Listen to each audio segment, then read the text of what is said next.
That's Terry sings with Ravens Rivera song that she channeled from Serpent Mounds that brings in energy and makes sacred space.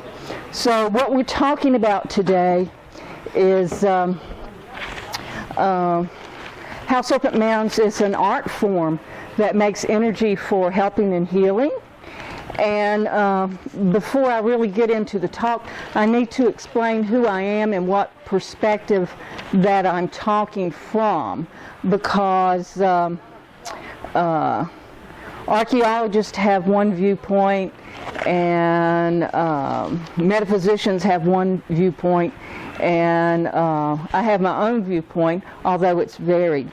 First of all, from which I speak is as a shamanic artist, and I first started learning the value of colors and shapes when I was in advertising. I was in advertising for 30 years, and I remember a friend of mine who was the head of marketing for Jimmy Carter's campaign, and they paid $25,000 to find out that green meant healing, which as a color therapist, anybody knows that, but she made a bunch of money off of it, and they interviewed thousands of people to find out green was the color that he needed to show healing from what happened from his predecessor. I began drawing mound builder art in 1975. A friend of mine and I would go through books and then just do copy art of the mound builder art, and I think in the process of doing the artwork I formed a connection with the ancient ones, and some of them became my artistic muses. I had the privilege of studying with 3 different people who knew a lot about the petroglyphs. And one was a guy by the name of Rogers White Wolf Clinch, who was a Oklahoma Cherokee and a storyteller on the Powwow Trail. And he knew a lot of arcane facts that he didn't normally tell the general public, but he kind of spilled it to me and taught me about some of the petroglyphs and what they meant. Another teacher I had was a woman by the name of Marion Dunn, and she was also teacher to Loretta Lynn and Crystal Gale. And her day job was editor at the Methodist Publishing House, but she was the historian for the Etowah Band of the Cherokee, and she would tell me stories and then I would illustrate them and draw them, and so that taught me a lot. Diana Yahoo, who is a 27th generation carrier of her family's knowledge, as well as a Buddhist master, she's Cherokee, she taught a lot about some of the petroglyphic symbols, and they all make energy. So just to show you how shapes make energy, I'm going to tell you a little story.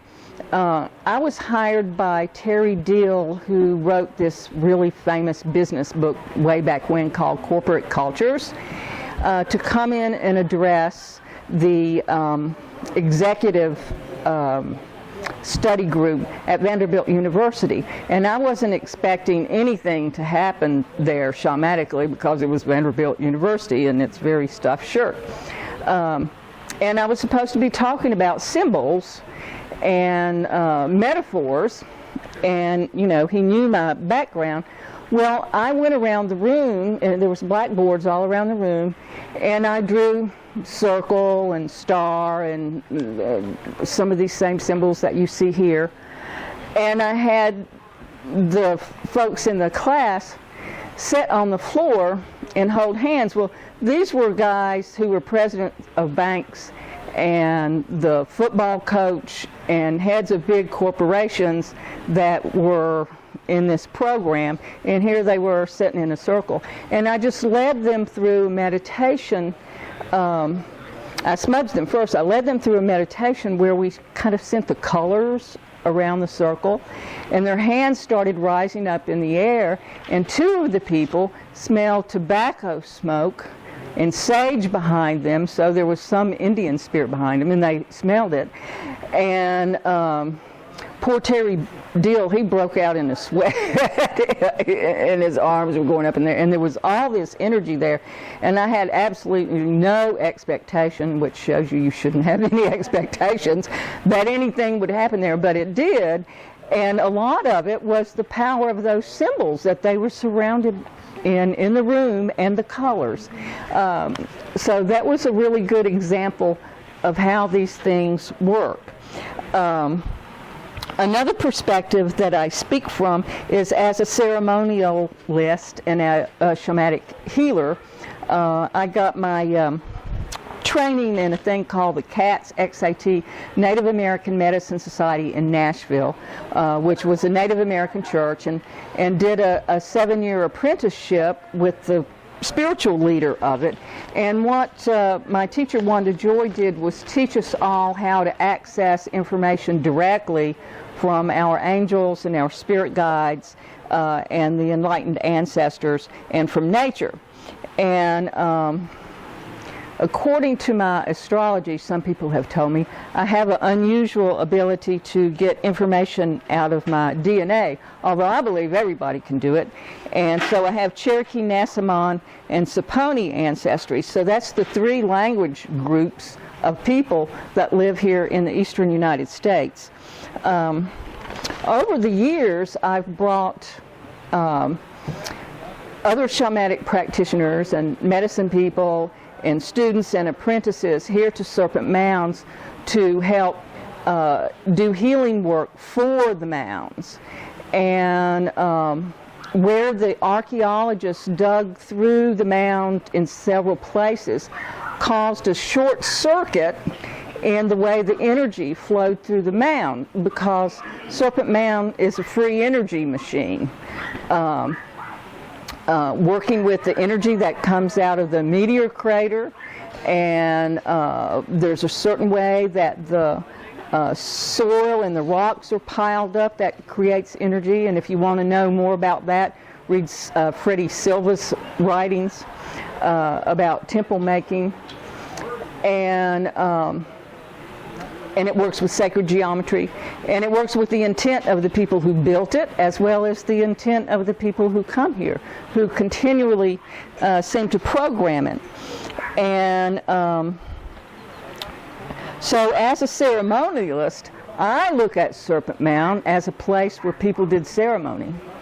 And Ross Hamilton shared with me a long time ago, and I think in his books, that the giants, the ancient ones, the Allegheny, they did ceremonies here a lot to help the agricultural, to make rain, to bless the seeds, but they also worked with clearing radiation, and pollution and things like that, and there ain't no reason why we can't do it again, because the mound is fixed now. It's working completely.